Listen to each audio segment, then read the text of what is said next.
विज्ञान की क्रांति करने वाले लोग मूलतः धार्मिक लोग थे। कोपरनिकस एक धार्मिक व्यक्ति था और वो विज्ञान के क्षेत्र में इसलिए उतरा था कि साबित कर सके कि वो सही है जो बाइबल में लिखा हुआ है। पर जब रिसर्च की तो उसने पाया कि बाइबल में सच नहीं लिखा हुआ है। जो अनुभव से सिद्ध होता है वो कुछ और सिद्ध होता है। और यहां से धर्म के लोग धर्म के विरोध में आने शुरू हुए।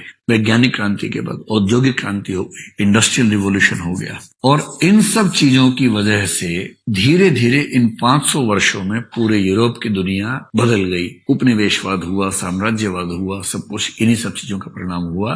राष्ट्रवाद हुआ, इन सब चीजों का परिणाम हुआ। पूंजीवाद का विकास हुआ, समाजवाद की धारणा पैदा हुई, वो इन सब चीजों से पैदा हुई। और इस पूरे दौर में एक वाक्य में कहूं तो 14th सेंचुरी से 19th सेंचुरी तक यूरोप धर्म की जकड़न से बाहर निकलने की कोशिश में लगा हुआ था। और इस पूरे प्रोसेस का परिणाम हुआ आगे चलकर सेकुलरिज्म या धर्मनिरपेक्षता।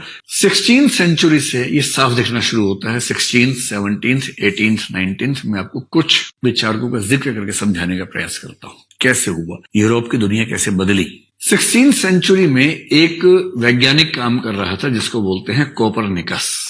और अगर मैं वैज्ञानिकों की ही बात करूं तो 16th सेंचुरी में कोपरनिकस के काम करने के बाद 17th सेंचुरी में एक व्यक्ति लगा हुआ था न्यूटन नाम का। और इसी शताब्दी में कुछ और वैज्ञानिकों ने भी अपने कुछ मौलिक रिसर्च करने शुरू किए जिनसे कुछ बहुत अच्छे निष्कर्ष निकले। उनमें से एक का नाम आपने सुना ही होगा, गैलीलियो।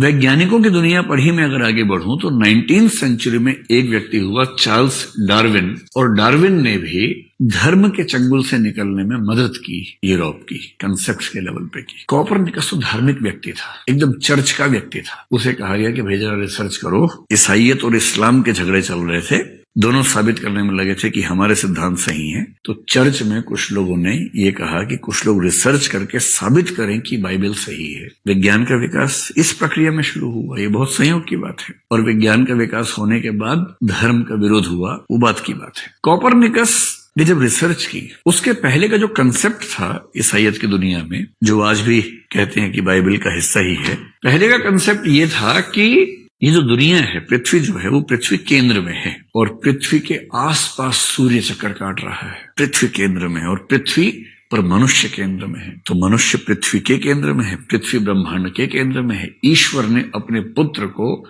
ब्रह्मांड के केंद्र में एस्टेब्लिश किया है और ब्रह्मांड उसके लिए बनाया है। ऐसी कहानी चल रही थी। पृथ्वी के केंद्र में होने का जो कंसेप्ट है, इसको बोलते हैं जियोसेंट्रिज्म, कि पृथ्वी ब्रह्मांड के केंद्र में है। और ये बाइबल मानती थी और धारणा चल रही थी वहां। कोपरनिकस ने जब रिसर्च की तो रिसर्च करने के बाद पाया कि ये बात गलत है और उसकी धारणा के बदलने को कोपरनिकन रिवॉल्यूशन कहते हैं। उसने जियोसेंट्रिज्म के बदले हीलियोसेंट्रिज्म का कंसेप्ट दिया। और हीलियोसेंट्रिज्म का मतलब है कि केंद्र में पृथ्वी ना होकर के सूर्य है। सूर्य केंद्र में है, पृथ्वी चक्कर काट रही है उसके आसपास। अब सोचिए, पृथ्वी चक्कर काट रही है तो मनुष्य भी चक्कर काट रहा है सूर्य के आसपास। और मनुष्य जो कि ईश्वर की संतान है, वो सूर्य के चक्कर काट रहा है। कैसा लगता है सोच के? इस वजह से चर्च बेहद नाराज हुई कोपरनिकस से। उसे खूब प्रताड़ित किया गया, खूब आलोचना, निंदा उसको झेलना पड़ा। गैलीलियो ने भी हीलियोसेंट्रिज्म को सही साबित किया। उसे कोर्ट ने खूब पनिश किया, माफी मांगने के लिए मजबूर किया। उसने माफी मांगी,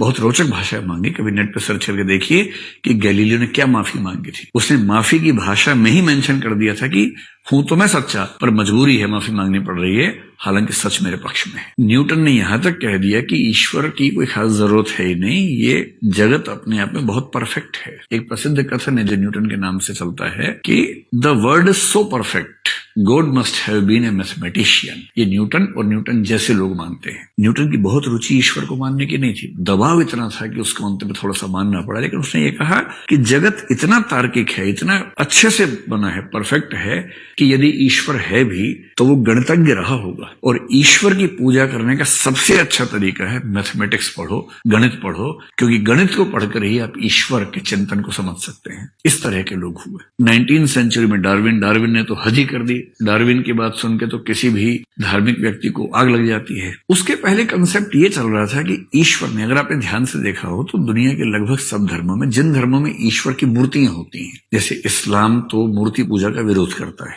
ईसाइयत से पहले जो यहूदी हैं वो भी मूर्ति पूजा को महत्व नहीं देते हैं। ईसाइयत में भी शुरुआत में मूर्तियों का, मतलब जैसे ईसाइयत में जो गॉड है, ईश्वर है, वो दिखता नहीं है, लेकिन गॉड का जो बेटा है ईसा मसीह, ध्यान रखना ईसा मसीह ईश्वर नहीं है, ईसा मसीह ईश्वर के पुत्र हैं, वो दिखते हैं। और ईसा मसीह की बायोलॉजिकल मदर जो मेरी है, ध्यान रखना है, ईसा मसीह ईश्वर के पुत्र हैं। वो मरियम जो थी, मरियम के बायोलॉजिकल चाइल्ड उस सेंस में नहीं जिस सेंस में सामान्य तो कोई बच्चा होता है। इसलिए मरियम का जो पति था जोसेफ, ईसा मसीह जोसेफ के पुत्र नहीं है, ईसा मसीह ईश्वर के पुत्र हैं जो कुंवारी मरियम की हथेली से पैदा हुए, ऐसा कई ईसाई लोग विश्वास करते हैं। तो ईसाइयों की एक धारणा है। और ईसाइयत में क्या करते हैं कि वो फरिश्तों की मूर्तियां बना लेते हैं, मरियम की मूर्ति बना लेते हैं, ईसा मसीह की मूर्ति बना लेते हैं, उनकी पूजा कर लेते हैं। हिंदू धर्म में ईश्वर की मूर्तियां बनती हैं। तो आपने देखा होगा कि अक्सर ईश्वर की मूर्ति मनुष्य जैसी होती है दिखने में। हिंदू समाज में फिर भी उसमें कुछ मौलिक प्रयोग हैं, लेकिन सामान्यतः दुनिया भर में मूल रूप से मनुष्य का खाका होता है। उसमें कहीं कोई पंख लगा देता है, कहीं कोई एक्स्ट्रा चीजें लगा देता है, वो अलग बात है। लेकिन मूल रूप से दुनिया के जिन भी धर्मों में ईश्वर के चित्र बनाए गए हैं, वो चित्र सामान्यतः मनुष्य जैसे दिखाई पड़ते हैं। अब ये जो धारणा है, इस धारणा पर खूब विवाद भी है। अगर आप ग्रीक फिलोसफी में देखें तो एक बहुत प्रसिद्ध व्यक्ति हुआ जिसको जेनोफेनीस कहते हैं। जेनोफेनीस ने मजाक में कहा, भाई ईश्वर ने मनुष्य को बनाया या नहीं ये तो हमने देखा नहीं है, किंतु ईश्वर की धारणा मनुष्य ने बनाई ये इतिहास में देखा गया है। और चूंकि ईश्वर ने मनुष्य को बनाया, इसलिए ईश्वर ने मनुष्य को अपने जैसा बनाया। ईसाइयत कहती है कि ईश्वर ने मनुष्य को अपने जैसा बनाया। कुछ चिंतक कहते हैं मनुष्य ने ईश्वर को अपने जैसा बनाया। और क्योंकि ईश्वर ने मनुष्य को कब बनाया हमने देखा नहीं है, किंतु मनुष्य ईश्वर की धारणाएं कैसे बनाता आया इतिहास में, ये इतिहास में दिखाई पड़ता है। इसलिए कई चिंतक इस धारणा को ज्यादा सही मानते हैं। और यदि इस कंटेक्स्ट को देख लें तो डार्विन ने बहुत रोचक सवाल उठाया। डार्विन से पहले की धारणा क्या थी कि ईश्वर ने अपने बेटे एडम को अपने जैसा बनाया। एडम की संतान सारे मनुष्य हैं, तो मनुष्य ईश्वर जैसा है। डार्विन ने साबित किया कि दरअसल अमीबा से विकसित होते होते, इवोल्यूशन होते होते सारी स्पीशीज बनी है। और इसलिए मनुष्य का विकास ईश्वर से नहीं हुआ। मनुष्य का विकास तो विकास की प्रक्रिया में हुआ है। और मनुष्य के निकटतम जो चचेरे ममेरे फुफेरे भाई हैं वो चिंपांजी हैं, बंदर हैं, एप्स हैं, ये सब हैं। एप्स से हमारा विकास हुआ है। और जैसे उसने ये बात कही, चर्च में आग लग गई। ये कहना कि हम ईश्वर के संतान ना होकर के हम बंदर के संतान हैं, हम एप्स के संतान हैं या बंदर के चचेरे भाई हैं, कितना खराब लगता है। डार्विन को भी खूब धमकाया गया चर्च की तरफ से। और अंत में डार्विन ने, कहते हैं कि एक थोड़ा संशोधन इसमें कर दिया। उसने कहा ईश्वर ने सबसे शुरुआती जीव को बनाया और जीव के भीतर उद्विकास की या इवोल्यूशन की टेंडेंसी पैदा करके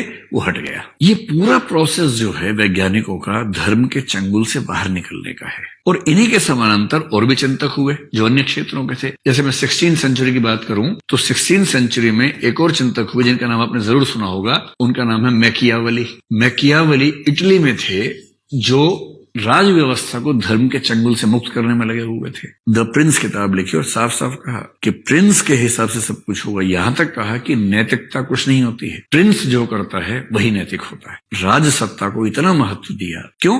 ताकि धर्म की सत्ता से मुक्त कर सके उसको। और जो काम इटली में मैकियावेली कर रहा था, वही काम उसी 16th सेंचुरी में जीन बोदा नाम का आदमी, जिसको अंग्रेजी में बोडिन तरीके से लिखते हैं, BODIN, फ्रेंच उच्चारण इसका बोदा होता है, जियां बोदा, जीन बोडिन। 16th सेंचुरी में यही काम फ्रांस में बोदिन कर रहा था। और वो कैथोलिक और प्रोटेस्टेंट के झगड़ों से इतना परेशान था कि उसने कहा कि सारी सत्ता राज्य के हाथ में होनी चाहिए और धर्म से कोई मतलब नहीं होना चाहिए, धर्म का कोई कंट्रोल राज्य सत्ता पे नहीं होना चाहिए। और पहले क्या था, राज्य सत्ता धर्म के अधीन रहती थी, कम से कम सिंबॉलिक सेंस में रहती थी।